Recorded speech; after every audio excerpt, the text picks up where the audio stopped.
complicated and I made it look a little more voluminous. Alright, just rotate the tree and fill up the gaps whatever you see, so that you can give it a more better look.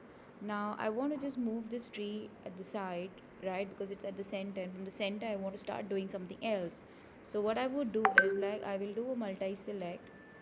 Once I do a multi select, then I check the axis here. So I do a GX. If I do a GX, I can move it like this, up down. I will try a GY. I can move it across like this. So let me just place it over here. Alright, and now I want this cursor to come to the center so I can start developing something from the center again. So what I do is I press a shift S and I say cursor to world origin.